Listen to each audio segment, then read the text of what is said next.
life, I guess, brought me ready for transformation in my life.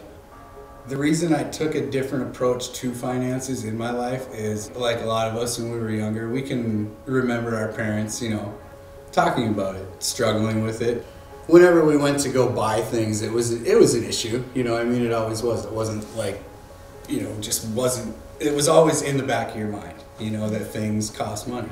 I went to school to be an auto tech. I looked at what I would make, when you got to how far you can get in that career. Looking at finances and figuring out like, okay, how can I make the best of this? And my dad, when I was younger, always preached to me, don't go into debt. So I actually dropped out of school and I started in the oil field.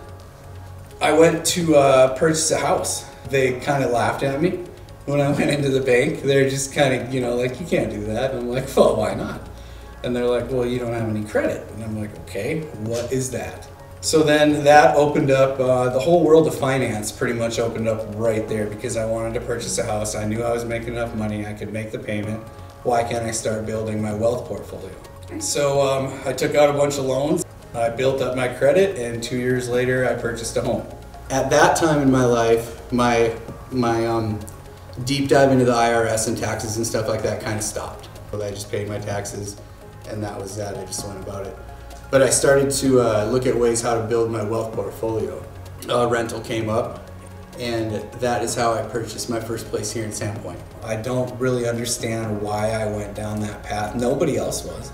Nobody else around me. They were all just like, why are you doing this? Why do you have a house 1,000 miles away from your other one? And I tell them, it's a rental property, it's an investment, and I don't know. And like I said, that's one thing that I think the Lord, because I used to think I had a lot of money because I worked hard. I don't think that's it. I really don't think that's it, because I worked just as hard as everybody else did, that was out there in the oil field. How come they didn't have the things I had? How come they weren't, giving free rent or helping their friends or, whatever. There were many times I'd fix my friends' cars because they couldn't fix them, and you can't make a living without a car, so. The whole, it's not yours to begin with, and you're only the steward of it, so how are you going to use it when you get it? If you're generous with it, that he just kind of gives you more, and I felt like that in my life because I always have been generous, and I just like to see people happy. Finances are a huge burden on people, whether they want to admit it or not. Most people won't. And it's the reason your alarm clock goes off in the morning for most people.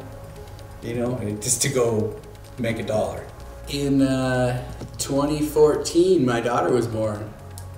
And when I was working in the oil field, every day, I prayed all the time when I went to work. And I always just told them, like, this isn't it. This isn't what I want to do. I was doing good. I was running the show.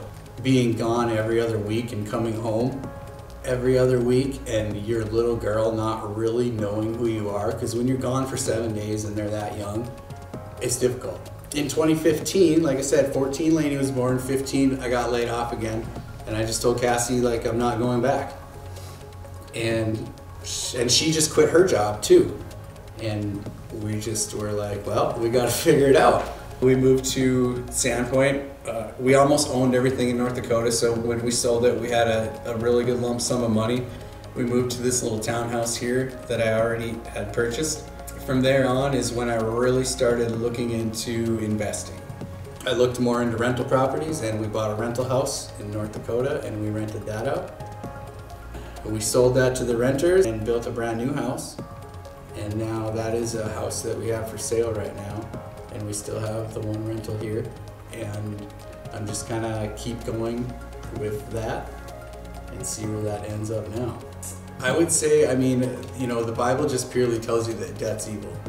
What does it say? The borrower is slave to the lender. There you go.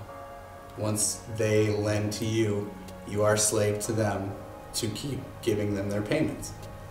Faith-wise, you really just have to trust. You have to trust him. Also, I think that you have to meet him halfway.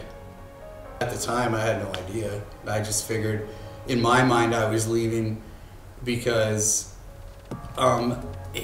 here people were different. I would come here and they were different. They they were just happier, they were more accepting, and I just liked it every time I was here. Obviously the weather is way better here. It's not near as cold and windy as North Dakota. But yeah, and so it was for that, and then it also was, we wanted to get out of debt. We had an out, thank the Lord for that. It's just putting my faith forward more, you know. I guess when things are struggling, even I guess when things are good, I'm always close to Him. So it just feels like that's what I need to do to understand it better, because I'm always trying to understand and grow all the time spiritually, and finances is a really good way to do that. I think my calling in life is to teach people about this stuff, and I also think it's to help them maybe find their calling and the work that He wants you to do, because I do get to do His work now, and it's awesome.